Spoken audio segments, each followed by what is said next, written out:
अरे राकेश, जब CAA NPR NRC आएगा तो हमारे को परेशानी होगी, तुमको परेशानी नहीं होगी।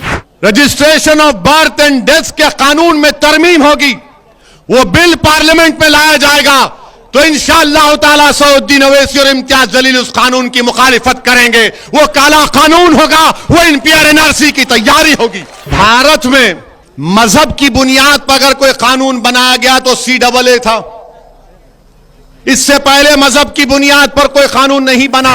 जब NPR NRC होगा तो सिर्फ मुसलमान नहीं, दलित को भी, यादव को भी, राजभर को भी, ब्राह्मण को भी, सबको लाइन में खड़े रहना पड़ेगा।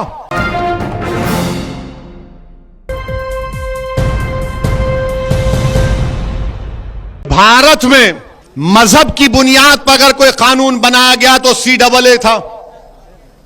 इससे पहले मजहब की बुनियाद पर कोई कानून नहीं बना।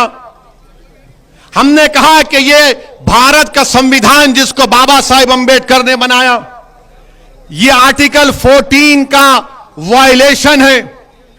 मसावात की बात आर्टिकल 14 करता है। मजहब की बुनियाद पर कानून गलत था।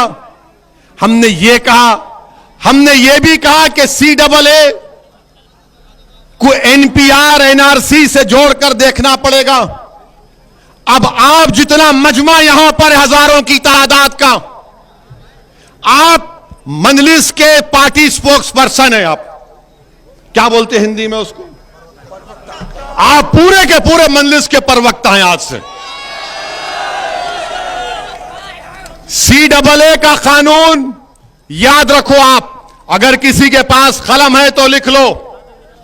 तो आपको मैं बता रहा हूं कि CAA पहले मजहब की बुनियाद पर गलत कानून बनाया गया।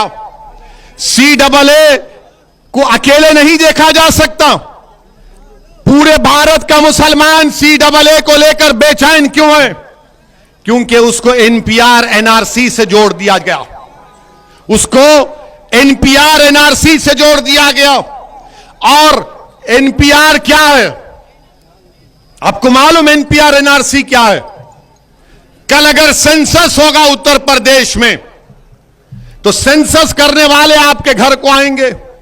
आपका नाम, आपका मजहब, आपकी पासपोर्ट की कॉपी, आधार कार्ड, आप कहां पैदा हुए, वालिद वालदा कहां पैदा हुए, उनका कागज पूछेंगे और एक लिस्ट बनाकर तहसीलदार के दफ्तर में पहुंचा देंगे। वो तहसीलदार ये कहेगा कि ये डाउटफुल सिटीजन है, शहरी है। फिर आपसे कहा जाएगा असदुद्दीन ओवैसी से कि बताओ तुम इस भारत के शहरी हो या नहीं हो।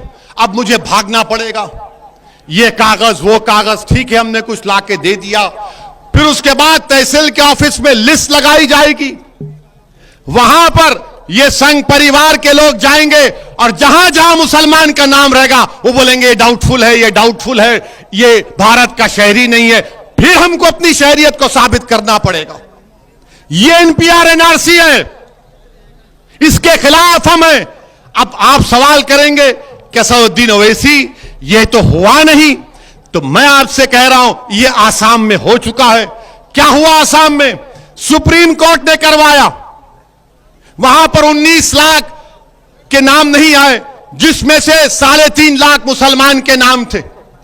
अब जब CAA आ गया, कानून बन गया ना, CAA कानून बन गया, तो वो जो गैर मुस्लिम है, जो 3.5 लाख मुसलमान को छोड़कर जो 15.5 लाख गैर मुस्लिम है, उनको CAA से उनको भारत का शहरी करार दे दिया जाएगा। और ये 3.5 लाख को फॉरेनर्स ट्राइब्यूनल कोर्ट में जाकर अपनी शहरियत को साबित करना पड़ेगा। ये होगा, याद रखो। अगर मोदी NPR NRC करेगा तो पूरे भारत में होगा। और जब हम ये चीज को देख चुके आसाम में, सुप्रीम कोर्ट मॉनिटर्ड हुआ, तो ये बोल रही देखो अभी तो रूल्स भी नहीं बने, अभी तो रूल्स नहीं बने, ओवैसी लोगों को भड़का रहा है।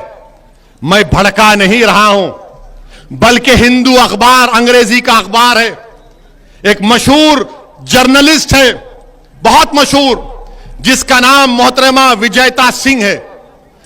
गूगल में जाओ, हजरत गूगल में जाकर देखो, विजेता सिंह का नाम लिखो। हिंदू अखबार में विजेता सिंह ने मोदी की हुकूमत का जो एनपीआर का फॉर्म है उसको अखबार में शाये किया। हमने उसकी मुखालिफत की।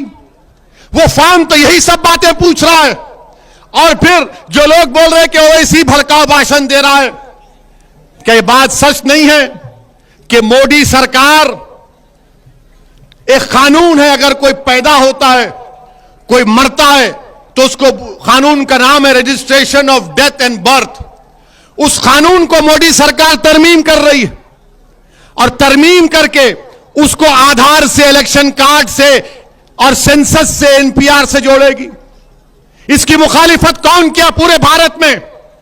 असदुद्दीन ओवैसी ने किया। मरकजी हुकूमत ने आवाम से पूछा कि आप इस पर ऑब्जेक्शन है तो लिख कर दीजिए। हमने अमित शाह की मिनिस्ट्री को इसके खिलाफ ऑब्जेक्शन लिख कर दिया, और हम फिर से कह रहे हैं, अगर registration of birth and death के कानून में तरमीम होगी, वो बिल पार्लियामेंट में लाया जाएगा, तो इंशाअल्लाह ताला असदुद्दीन ओवैसी और इम्तियाज जलील उस कानून की मुखालिफत करेंगे। वो काला कानून होगा, वो एनपीआर एनआरसी की तैयारी होगी। ये बात हम जब करते हैं, और हमने कहा कि जिस तरह किसानों के कानून को वापस ले लिया गया, CAA के कानून को भी वापस लेना चाहिए, तो सबके पेट में दर्द शुरू हो गया। सबके पेट में दर्द शुरू हो गया। अरे राकेश, जब CAA एनपीआर एनआरसी आएगा तो हमारे को परेशानी होगी, तुमको परेशानी नहीं होगी, क्योंकि हम मुसलमान हैं। तुम्हारे लिए CAA इस्तेमाल हो जाएगा, और हमारे लिए एनपीआर एनआरसी का इस्तेमाल होगा। मेरे अजीज दोस्तों और बुजुर्गों, मैं आपसे वादा कर रहा हूं कि अगर मरकजी हुकूमत एनपीआर एनआरसी के रूल्स बनाएगी, मजलिस एहतजाज करेगी, मजलिस प्रोटेस्ट करेगी।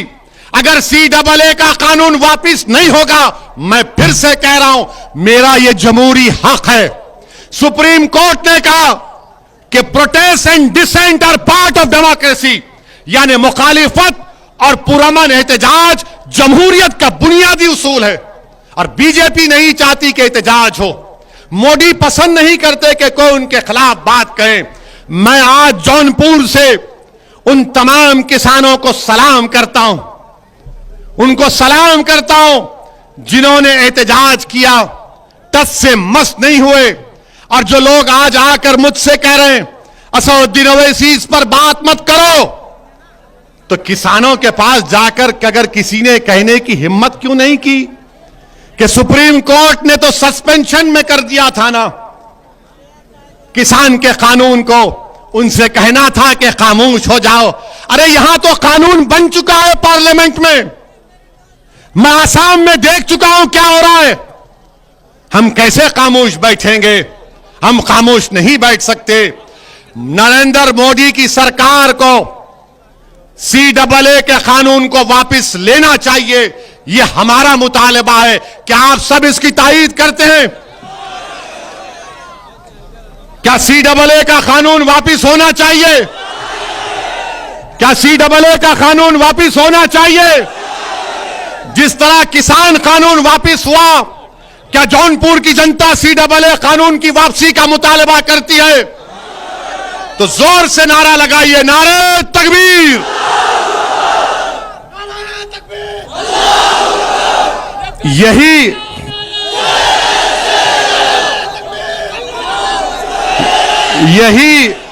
यही चीज इनको पसंद नहीं आती।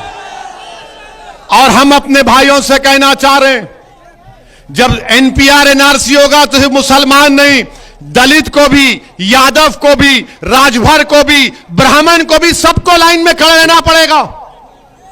सबको लाइन में खड़ा कर देंगे मोदी जी, सबको लाइन में खड़ा कर देंगे। बोले कागज लाओ। मेरे अजीज दोस्तों और बुजुर्गों, इन अहम बात पर आपकी तवज्जो चाहता हूं।